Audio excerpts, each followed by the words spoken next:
Eu não sei quem aqui chegou a ver essa aposta, mas no final de junho eu me deparei com essa publicação do Pedro Cerise, que é um profissional do mercado financeiro, propondo um desafio. Nos próximos 24 meses, segundo ele, o Ibovespa teria um retorno superior ao do Bitcoin. E aí, como não poderia deixar de ser o brasileiro, que é brasileiro, não consegue ver uma oportunidade como essa sem comprar uma briga, né? E o perfil do Mises Capital aceitou a proposta, confiando no Bitcoin e colocou alguns critérios. O valor dessa aposta ficou em 120 mil reais, com vencimento para 24 de junho de 2026, ou seja, o resultado vai ser decidido para quem tiver o melhor desempenho nesses próximos 2 anos, se o Bitcoin ou o Ibovespa. Mas se o Ibovespa chegar a 240 mil pontos antes do Bitcoin, chegar a 120 mil dólares em qualquer momento desses 2 anos, aí o Pedro leva. Mas e aí? Qual será o resultado desses dois tipos de investimentos totalmente diferentes nos próximos 24 meses? Será que o Ibovespa vai fazer o Bitcoin comer poeira? Parece até pecado sugerir isso quando a gente compara o desempenho pífio que o Ibovespa teve nos últimos anos contra o Bitcoin, mas o que passou ficou no passado. O que importa nessa aposta são os próximos 24 meses e é disso que a gente vai comentar agora. Então, se você investe na bolsa ou em Bitcoin, assiste esse vídeo até o final, que eu tenho alguns comentários para fazer de como os dois chegaram à situação de preço atual, e lá no fim eu vou dar a minha humilde opinião em relação a toda essa aposta, beleza? Vem comigo, solta a vinheta aí, cara.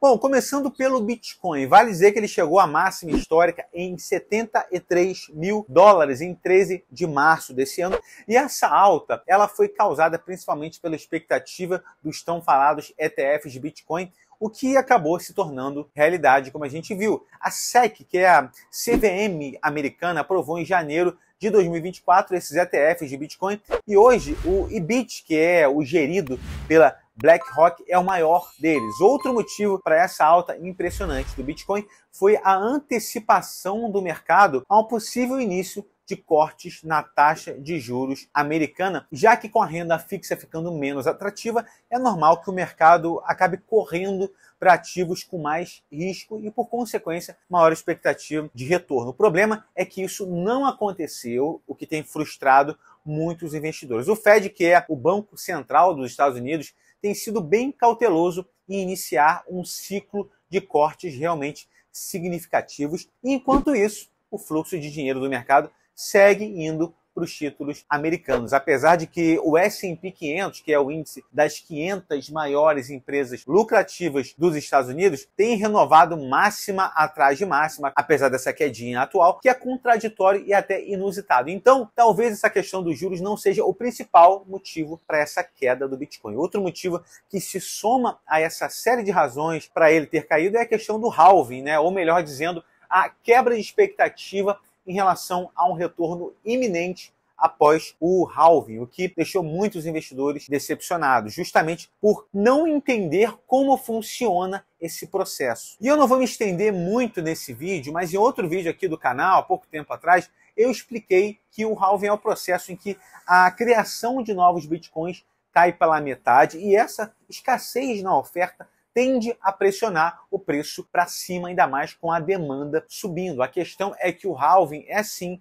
um fator que historicamente tem impulsionado os preços, mas não é algo imediato, do tipo, aconteceu hoje, amanhã já dobrou o preço do Bitcoin. Não é assim que funciona. O que os dados mostram é que o ciclo de alta após o halving pode durar até 2 anos. Também é um prazo bem curto, né? E é fácil de entender isso quando você tem experiência com investimento. Mas muitos que começam no mundo cripto não têm esse tipo de paciência. Ainda assim, continua a expectativa de que o Bitcoin tenha uma forte alta nos próximos meses, inclusive podendo chegar à marca histórica dos 100 mil dólares. Seria um marco para o ativo. E os mais otimistas falam até em 200 mil dólares ao fim de 2025. Essas são algumas projeções do mercado. O que você acha? Chega em 100 mil dólares? Chega em 200 mil dólares? Comenta aqui embaixo.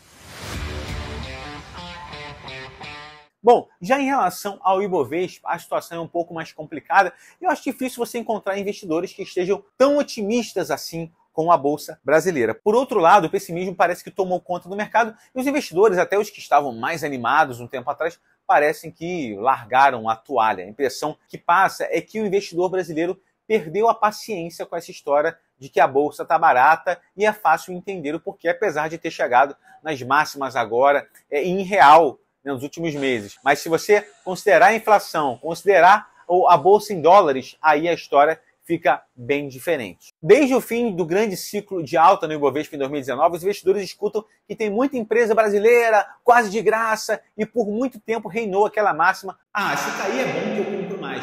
Mas o tempo foi passando, aquela animação que alguns ainda tinham, principalmente os iniciantes que entraram lá em 2019, 2020, foi substituída por um pessimismo generalizado, o que pode ser um bom sinal. Com todos esses ruídos políticos, o maior deles sendo os ataques sem fim de Lula e Roberto Campos Neto, que é o presidente do Banco Central, o mercado tem lateralizado há um tempo, sobe, depois cai, então não tem aquela alta expressiva mesmo, né? E se fosse apenas ruído, seria bom. A gente estaria agora reclamando de barriga cheia. Mas a verdade é que os dois principais freios da Bolsa brasileira têm sido a crise fiscal e a taxa Selic. Desde que assumiu pelo seu terceiro mandato em janeiro de 2023, Lula tem tido uma postura pouco rigorosa com o fiscal e o resultado foi visto já no ano passado com déficit de 249 bilhões de reais. E como eu citei no vídeo do Stuberger, a gente pode esperar déficit atrás de déficit até o fim de 2026. No cenário mais otimista, a gente vai ter um equilíbrio fiscal, ou seja, um 0 a 0. Gostando ou não,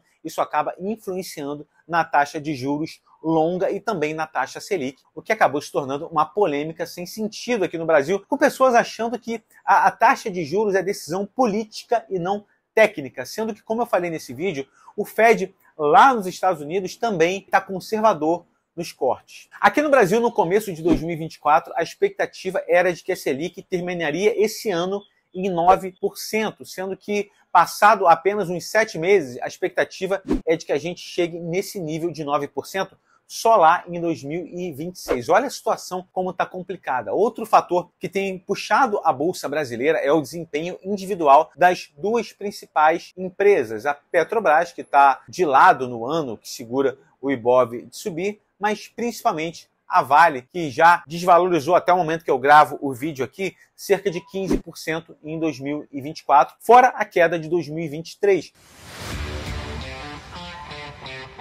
Chegando no final do vídeo, eu imagino que você já esteja ansioso para saber a minha opinião e o que eu penso de toda essa história. Qual desses dois tem maior probabilidade de dobrar primeiro ou estar na frente, né, o Ibovespa ou o Bitcoin? Então, galera, sendo bem direto, se for para imaginar um desses dois dobrando num período de tempo tão curto como esse, a resposta mais intuitiva seria o Bitcoin, porque dentro do mundo cripto é infinitamente mais comum a gente ver uma criptomoeda entregar 100% de retorno do que o índice de ações. Só no ano passado, para você ter uma ideia, o Bitcoin subiu por volta de 150% e agora em 2024, até a hora que eu estou gravando, a alta já passa de 30%. Então, valorizando 100% para o Bitcoin não seria nenhuma novidade, enquanto que para o Ibovespa me parece algo bem mais complicado. Mas a gente tem que lembrar também que a aposta se encerra em junho de 2026. E tem um detalhe no ciclo de alta pós-halving do Bitcoin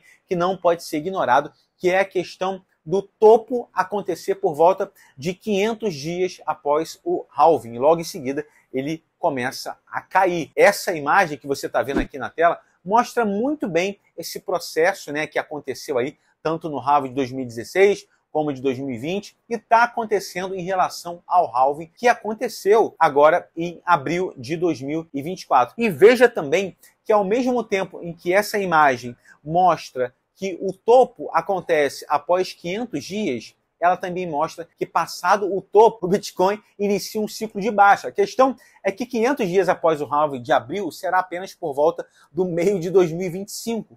O que significa que em junho de 2026 o Bitcoin pode sim estar num ciclo de queda. Isso, claro, se os movimentos forem parecidos ao que aconteceu em 2016 e 2020. Então, galera, por incrível que pareça, não seria nenhum absurdo dizer que daqui para junho de 2026 o Ibovespa pode se valorizar mais do que o Bitcoin, apesar do Bitcoin fazer topo de preço em 2025, por esse gráfico, né? Muito provavelmente. Mas vale lembrar, pessoal, que como eu falei no início do vídeo, essa questão de qual investimento irá dobrar mais rápido é apenas uma aposta no X, né, no antigo Twitter, e muito em parte as pessoas envolvidas nessa aposta têm algum tipo de interesse nessa atenção que foi gerada. Esse vídeo da gente comentando dessa discussão é a prova de que funcionou pelo visto e tudo bem, não tem problema algum, não tem nada de errado nisso. O marketing faz parte de qualquer mercado. O aviso que fica é para você não tomar decisões de investimentos baseadas em retornos